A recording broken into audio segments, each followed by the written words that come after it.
AMINAT, a half-Chinese who was supposed to be invincible to everyone in the kingdom, turned out to be admired by the crown prince, Prince Sung, and even though she knew this wasn't right for her, she couldn't stop it.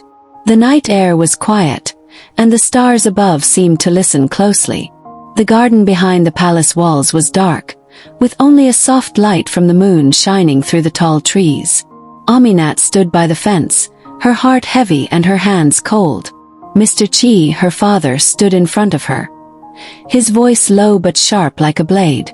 "You must make Prince Sung fall in love with you," he said, his eyes full of warning. "And then, you will destroy him. That is the only reason you are here. If you fail, I will make sure the emperor finds out who you truly are, what you truly are." AMINAT's breath caught in her throat. She stared at her father, unable to speak. Her chest rose and fell quickly as fear rushed through her body. Her lips trembled, but no words came out. How could she destroy someone who had done nothing to her? Someone who had shown her kindness, even if only a little. Suddenly, a voice came from behind them, deep and calm, but with a hint of curiosity. "What is happening here?" AMINAT jumped, her body stiffening. She turned quickly to see Prince Sung walking toward them, his face partly hidden in the shadows. His dark robes moved gently with the night breeze, and the silver embroidery on his collar caught the moonlight. He stepped closer, eyes moving between Mr. Chi, Mei, AMINAT's stepsister, and AMINAT herself. "Why are you here so late?" he asked. "Why is Mei here with your father?" For a moment there was silence. Mr. Chi said nothing. Mei glanced at her sister, her lips tightening. AMINAT's heart pounded harder. She forced a smile and quickly replied, "They came to check on me, just to see how I've been doing." Mei nodded, giving a fake sweet smile.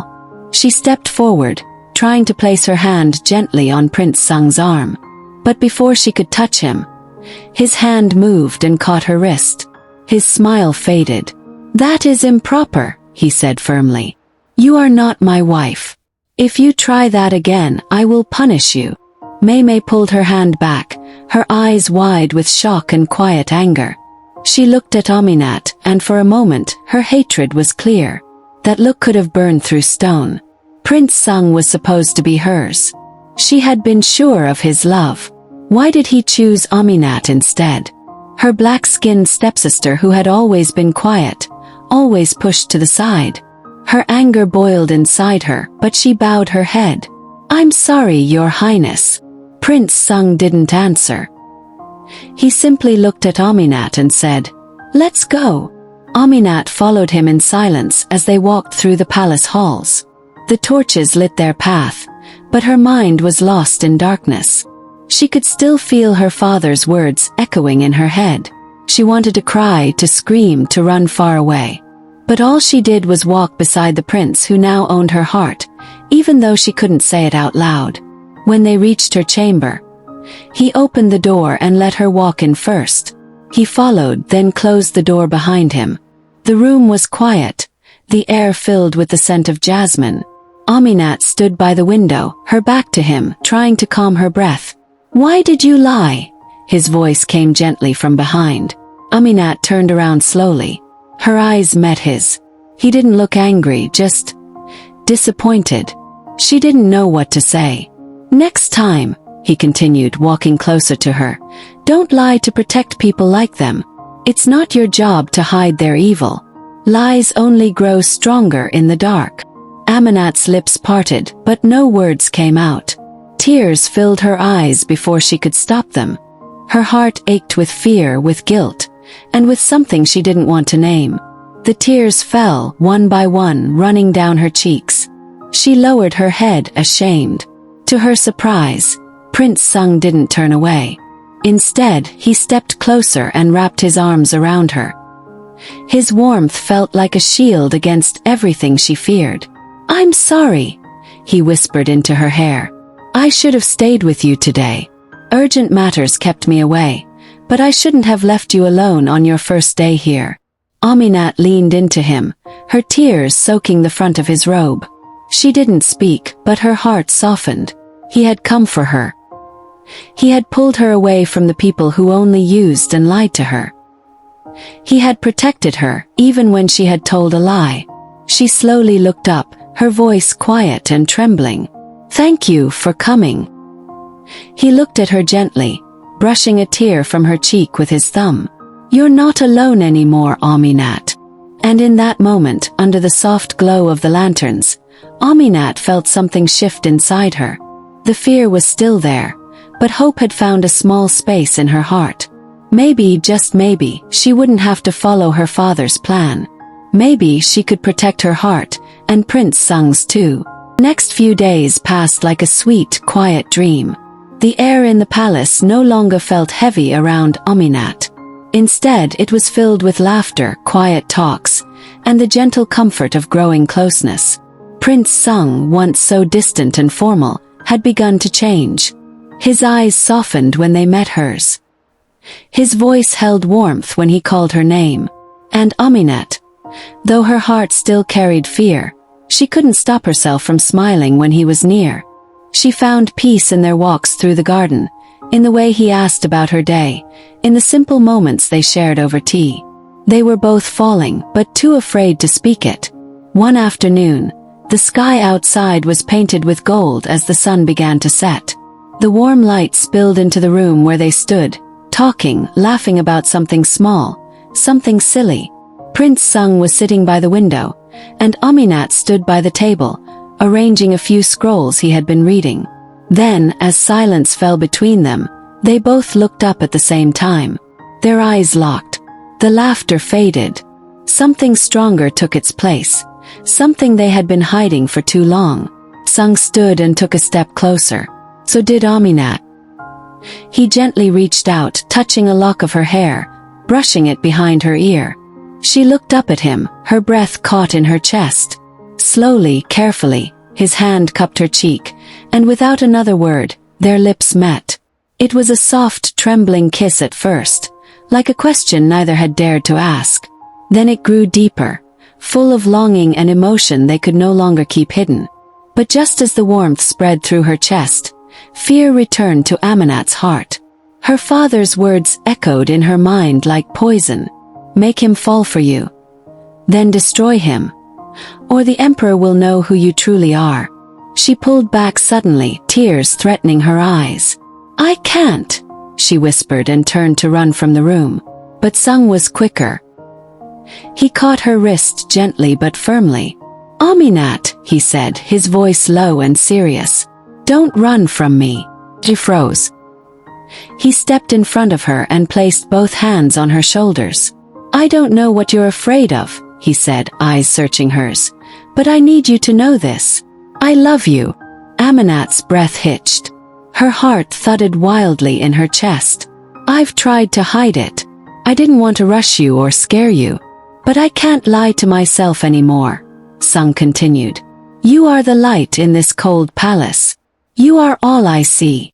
Before she could respond, he pulled her into a deep, passionate kiss. Stronger this time, full of the love and truth they had both kept hidden. But the moment shattered like glass.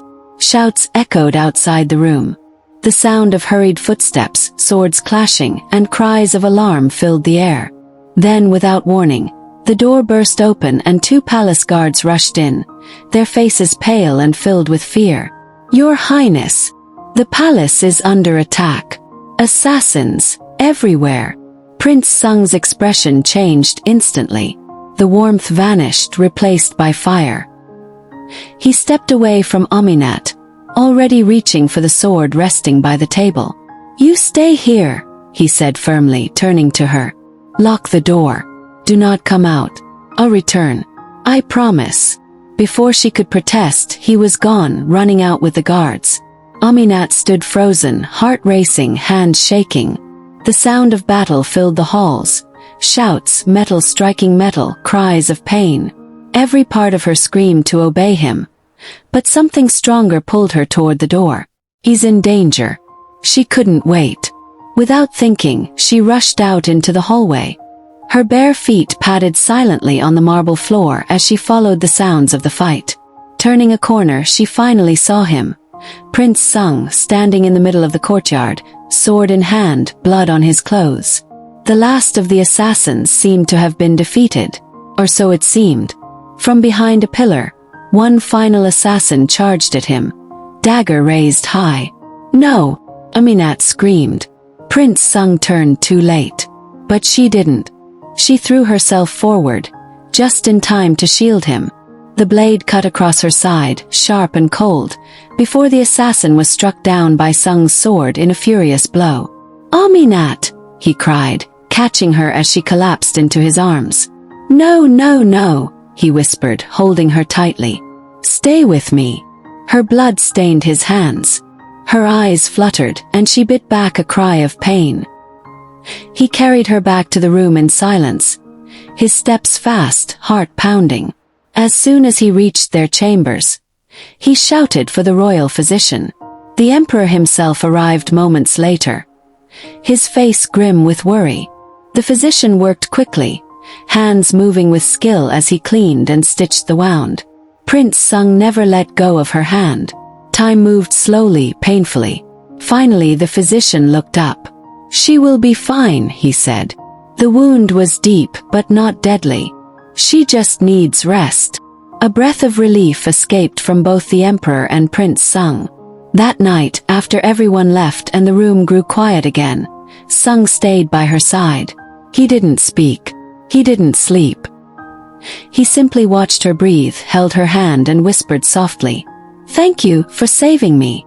Aminat stirred in her sleep, and though she didn't wake, a small smile curved her lips. 2 days had passed since the attack.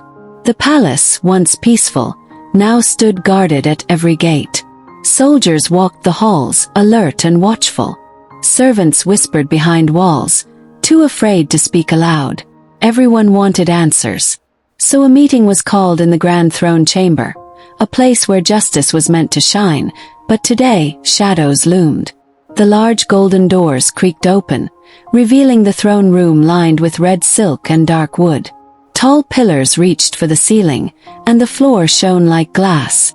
At the center of it all sat the emperor, his face calm but stern, golden robes flowing around his feet like waves.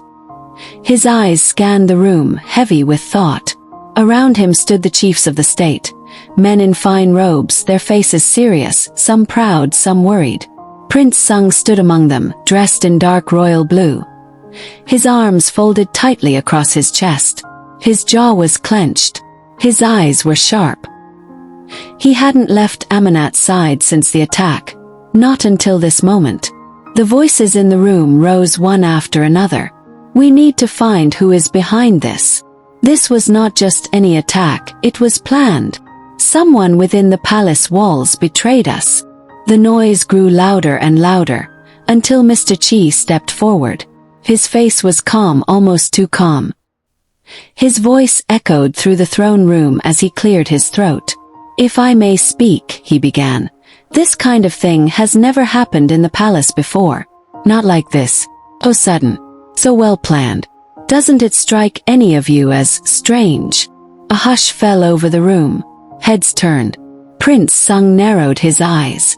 "What are you trying to say?" he asked, voice low and cold. Mr. Chi didn't flinch. "I do not mean to accuse anyone without proof," he said smoothly. "But isn't it possible that the person you brought into the palace just recently, your bride, might know something?" Gasps filled the air. A few chiefs began to nod. Murmurs swept through the chamber like a rising wave. "No." Prince Sung stepped forward, his voice louder now. "That's a baseless accusation." "I only say what others are thinking," Mr. Chi replied, his voice calm but full of poison. "She is not of our land. We know nothing about her past. For all we know, she could have brought this danger with her. She saved my life," Prince Sung shouted, his voice cracking with fury. "She threw herself in front of a blade meant for me. And you call her a traitor? Or perhaps it was all part of the plan," another chief added darkly. "To gain your trust." Prince Sung's face twisted in anger. He moved forward quickly, raising a fist, but before he could strike, guards rushed forward and held him back. "You dare!" he roared, struggling in their grasp. "Enough!" The emperor's voice boomed like thunder. Everyone fell silent. The emperor stood slowly. His expression was unreadable, his gaze cold. "There will be no violence in this hall," he said. Then, turning to the guards, he added, "Bring the bride here. She must answer these claims herself." "No," Prince Sung protested. "You cannot. It is only questioning," the emperor cut in firm. "If she is innocent, we will all see it." Reluctantly, Prince Sung stepped back. His hands shook with anger. His heart beat wildly. He knew this wasn't just questioning, this was an ambush. Minutes later, the doors opened again.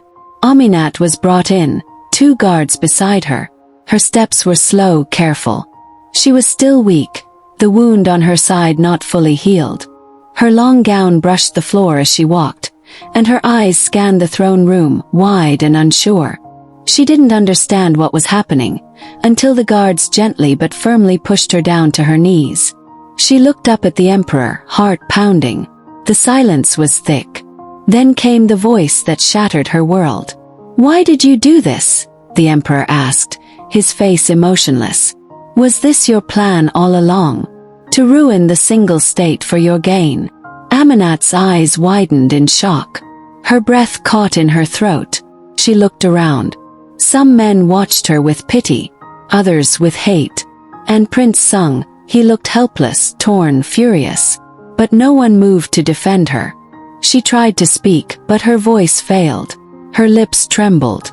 I didn't," she whispered. "Do not lie to the throne," one of the chiefs snapped. Aminat's eyes filled with tears. Her chest tightened. She felt as if the walls were closing in on her. Betrayed. Alone. Was this really happening? She had given her heart. She had risked her life. And now they accused her. Prince Sung stepped forward at last. "This is wrong," he said. "You know her. You saw what she did. She is no traitor." But the court had made up its mind. They wanted someone to blame. And Aminat was the easy target. What would she do next?